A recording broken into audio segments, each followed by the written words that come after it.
मैं सबसे पहले बीजेपी प्रवक्ता के पास ही जाना चाहूँगा। वैसे ये सवाल मैं शमीम अहमद साहब से करता, उनका इंतज़ार कर रहा हूँ, वो आने वाले हैं।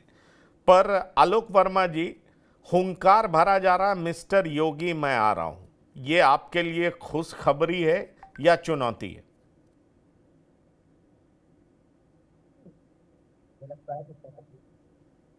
अनम्यूट करिए, अनम्यूट करिए। आपकी आवाज ब्रेक हो रही है। हाँ बोलिए बोलिए।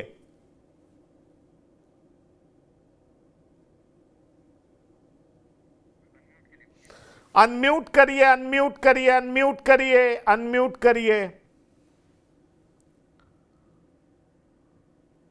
मैं शायद अनम्यूट हूँ और आपको आवाज हाँ आ हाँ रही हाँ, चाहिए मुझे बोलिए मेरी। बोलिए प्लीज। अब आवाज आ रही है, जी। बोलिए। तो जी। मुझे मुझे मुझे लगता है कि उनको आने दीजिए उत्तर प्रदेश की धरती पर।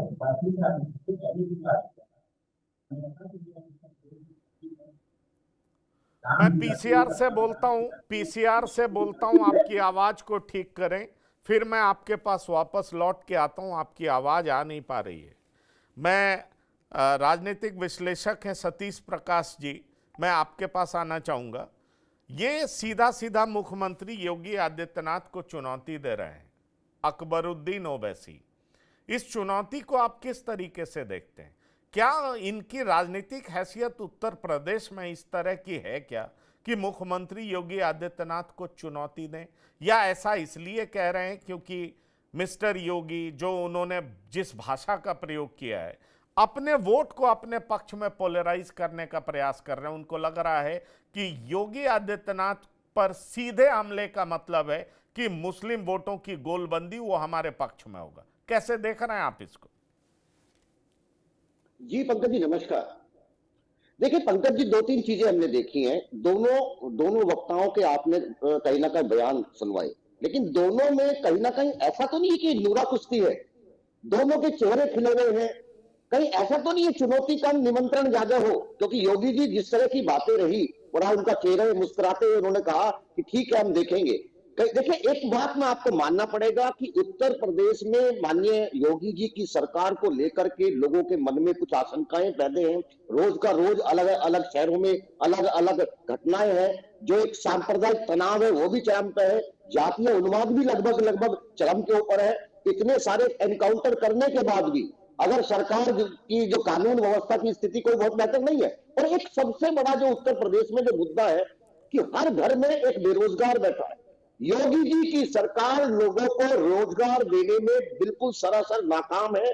तमाम विज्ञापन, तमाम परीक्षाओं को कराने में, अगर परीक्षा पहले तो विज्ञापन आएगा नहीं, अगर विज्ञापन आएगा तो उसकी परीक्षा होने में वो समय लगता है, अगर परीक्षा हो भी गई तो पेपर आउट हो जाता है। तो ऐसे में बहुत सारे लोग, हर घर के अंदर एक रोजगार व्यक्ति को ये लगता है कि योगी सरकार जो है कहीं ना कहीं धार्मिक मुद्दों को भड़का करके, और ये सच है, इसमें कहीं कोई दो राय नहीं है कि कहीं ना कहीं जो है अगर आपको जनमानस के मुद्दों से दिमाग भटकाना हो, मन भटकाना हो, तो आप धार्मिक मुद्दे को उठाना शुरू कर दो। और उत्तर प्रदेश की राजनीति को ये पोलराइजेशन करने का एक तरीका है। इसको पॉलिटिकल पोलराइजेशन बोलते हैं कि कहीं ना कहीं आप पूरे उत्तर प्रदेश को दो हिस्सों में बांटो।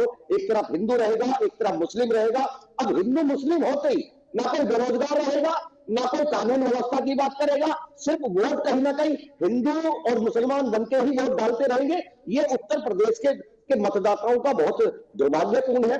मेरा मानना यह है कि अब उत्तर प्रदेश की जनता, जो पिछली सरकारें रही है, जैसे बहुजन समाज पार्टी की सरकार रही है 2007 से लेकर के 2012 के बीच में, लगभग 7.5 लाख लोगों को रोजगार दिया। कानून व्यवस्था के मामले में मैं कोई दावा नहीं कर रहा, लेकिन कानून व्यवस्था को लेकर के उत्तर प्रदेश का हर नागरिक ये जानता है कि बहन जी की सरकार में चाहे वो किसी भी संप्रदाय का व्यक्ति था, पूर्णतः अपने आप को सुरक्षित महसूस कर रहा था।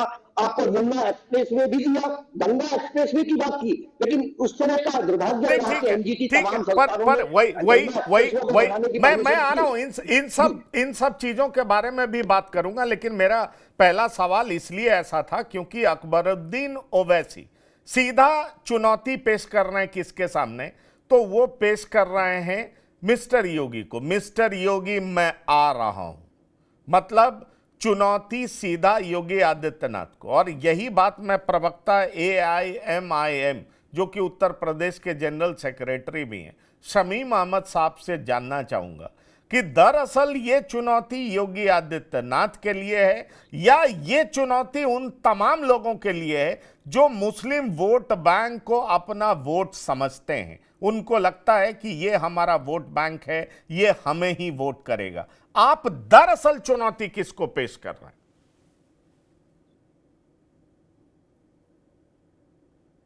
शमीम अहमद साहब, आप मुझे सुन पा रहे हैं?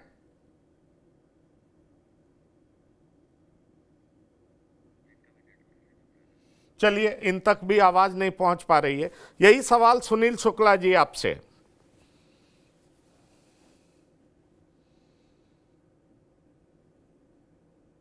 धन्यवाद पंकज जी। जी, ओवैसी साहब निश्चित रूप से योगी जी को कह रहे हैं कि मिस्टर योगी मैं आ रहा हूं, लेकिन भारतीय जनता पार्टी के ऊपर तो योगी इनके आने जाने का कोई असर पड़ता नहीं। वो जो ओवैसी का समर्थक जिसकी बात वो करते हैं, वो उस वर्ग की चिंता भारतीय जनता पार्टी आपको कभी करती हुई नहीं दिखाई पड़ी। वो आपने योगी जी का बयान सुनवा दिया। असम के मुख्यमंत्री लगातार जिस तरह की भाषा बोल रहे हैं वो भी आप हमारे आपके सामने है। तो भारतीय जनता पार्टी को इस वर्कआउट नहीं चाहिए।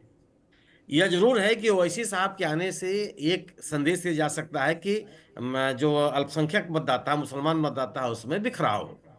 लेकिन अभी तक पिछले 2 चुनाव का अगर आप ध्यान रखिए तो 1% वोट भी नहीं मिला, मतलब आधा % वोट भी नहीं मिला है AIMIM को उत्तर प्रदेश में। 24.24% मिला था 2017 में और लगभग 0.45% मिला है 2022 के चुनाव में। इस स्थिति में कभी नहीं भारतीय AIMIM रही कि उसको कम से कम 1% भी वोट मिल जाए। जबकि हाँ, ये जरूर पर है सुनील कि शुक्ला इनका जी, उत्साह बढ़ा है। सुनील शुक्ला जी, हाल के चुनाव के जो परिणाम हैं ये उनका कॉन्फिडेंस बढ़ाता है। बिहार का परिणाम देख लीजिए, महाराष्ट्र का देख लीजिए। जी, मैं वही का आपसे कह रहा हूं कि इनका उत्साह बढ़ा है कि लगभग 19 पार्षद इनके जीत गए हैं विभिन्न नगर निगमों।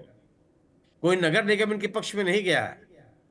कुल मिलाकर के 7 नगर निगमों में से 19 में इनके पार्षद जीत गए, 19 पार्षद जीत के आए हैं। उन पार्षदों की जीत मैं व्यक्तिगत तौर पर AIMIM की जीत नहीं मानता। मैं उस उम्मीदवारों की जीत मानता हूं जो जिन्होंने AIM से टिकट लेकर के चुनाव मैदान में उतरे, उनकी अपनी जीत है। उसमें कोई नेतृत्व की जीत हो या एक बड़ा बड़ा समूह, स्थानीय स्तर के चुनाव होते हैं। नहीं, पर मैं बिहार की बात बता सकता हूं कि 5 विधायक में से 4 RJD में चले गए, फिर अलग 5 उम्मीदवारों को उतारा गया और पांचों के पांचों जीत गए। पंकज जी, पिछले बिहार विधानसभा के चुनाव में यही 5 उम्मीदवार जीते थे। उसके बाद बंगाल का चुनाव हुआ, AIM की सभी सीटों पर जमानत जब्त हुई। उसके बाद गुजरात का चुनाव हुआ, सभी सीटों पर जमानत जब्त हुई। उसके बाद उत्तर प्रदेश का चुनाव हुआ, सभी सीटों पर जमानत जब्त हुई। सवाल ये नहीं कि बिहार में क्या हुआ वही आप दोहराने जा रहे हैं उत्तर प्रदेश में। यह ठीक है कि AIM को अभी जो नगर निगमों के चुनाव हुए हैं, नगर निकायों के चुनाव हुए हैं, उसमें आप कह सकते हैं कि 19 पार्षद इनके जीत के चले आए, लेकिन उसे भारतीय जनता पार्टी को कोई चुनौती नहीं है। चलिए ठीक है सुनील जी, मैं आ रहा हूं। अभी 2 प्रवक्ता भी इंतजार कर रहे हैं, एक बार जरा इनको तो सुन लें, क्योंकि अब उस तरीके से ये सिर्फ इमोशनल कार्ड ही खेलने को तैयार नहीं है। इन्होंने पंचायत स्तर पर भी चुनाव लड़ने का प्लान कर लिया है और वो भी जबरदस्त तरीके से। ये 121 सदस्यीय कमेटी का जाल बिछा रहे हैं। विपक्षी खेमे में कहा जा रहा है हलचल है, कहा यह भी जा रहा है कि हर बूथ पर ये अपने आप को मजबूत करेंगे और इसलिए जो इनके नेता हैं, स्थानीय नेता प्रदेश अध्यक्ष शौकत अली इसमें लगे हुए भी हैं। और कहा जा रहा है कि उत्तर प्रदेश में जिस तरीके से खास तौर पर मुस्लिम बाहुल्य जो इलाका है वहां पर ये जिस तरीके से काम कर रहे हैं, इसलिए अकबरुद्दीन ओवैसी का कॉन्फिडेंस बढ़ गया है और सीधे योगी आदित्यनाथ को चुनौती पेश कर रहे हैं। हमारे साथ फिर से जुड़े हैं शमीम साहब। मैं आपसे यही पूछना चाह रहा हूं, ये चुनौती योगी आदित्यनाथ जी के लिए है या समाजवादी पार्टी के लिए है, बहुजन समाज पार्टी के लिए है या फिर कांग्रेस के लिए, जो मुस्लिम वोटों का अपने आप को स्टेक होल्डर समझते हैं? जी भाई जी नमस्कार। जी नमस्कार।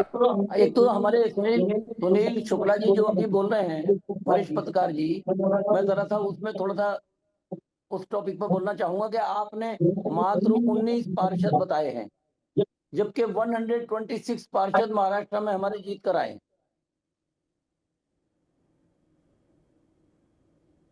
जी हाँ, बोलिए बोलिए, बोलते जाइए, आपकी आवाज आ रही है। 126 पार्षद जीते हैं जनाब, भाईजान कह रहे हैं 19 जीते हैं। विभिन्न नगर निगम में हमारे 126 जीते हैं। मुंबई में ही हमारे 8 जीते हैं।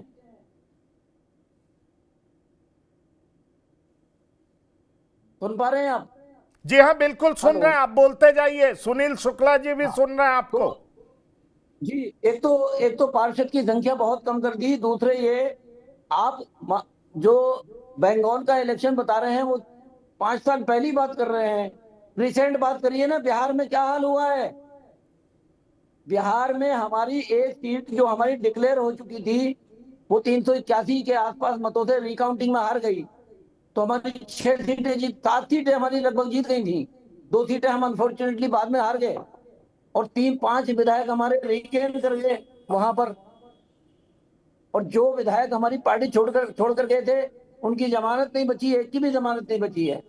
मेरे पास है प्योर पाव भाजी का मसाला, प्योर पाव भाजी मसाला, पाव भाजी को टेस्टी बना डाला, सबका राजा आल प्योर मसाला। ये है सीक्रेट रेसिपी MDH का जीरा सब्ज जलजीरा मसाला।